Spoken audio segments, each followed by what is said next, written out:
ಇವತ್ತು ನಾವು blood pressure ಅಂದ್ರೆ ಏನಂತ ಹೇಳಿ ನೋಡೋಣ. ಅದರ ಡೆಫಿನಿಷನ್ ಮೊದಲ ಇಂಗ್ಲಿಷ್ದಾಗ ಹಿಂಗಾದ ನೋಡೋಣ, ಆಮೇಲೆ ನಾನು ಕನ್ನಡದಾಗ ಎಕ್ಸ್ಪ್ಲನೇಷನ್ ಕೊಡ್ತೀನಿ. Definition: the pressure exerted by the blood on the walls of the arteries ಅಥವಾ the amount of force applied on the walls of the arteries by the flowing blood ಅಂತ. ಇದನ್ನ ನಾವು ಕನ್ನಡದಲ್ಲಿ ರಕ್ತದ ಒತ್ತಡ ಅಂತ ಹೇಳಿ ಕರಿತೀವಿ. ಈ ರಕ್ತದ ಒತ್ತಡ ಅಂದ್ರೆ ಏನು?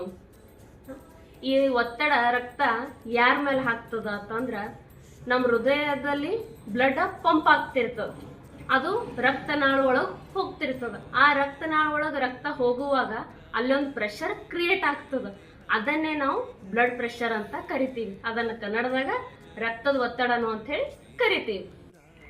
ಇಂಥದ್ದೇ ವಿಡಿಯೋಗ ಮೆಡಿಕಲ್ ಫೀಲ್ಡ್ ಬದಲು ಇನ್ಫಾರ್ಮೇಶನ್ ಬೇಕಿದ್ರೆ ಸಬ್ಸ್ಕ್ರೈಬ್ ಮಾಡಿರಿ. ಈ ವಿಡಿಯೋ ಏನಾದರೂ ಇಷ್ಟ ಆದ್ರೆ ಲೈಕ್ ಮಾಡ್ರಿ, ಶೇರ್ ಮಾಡ್ರಿ, ಕಮೆಂಟ್ ಮಾಡ್ರಿ. ಧನ್ಯವಾದಗಳು.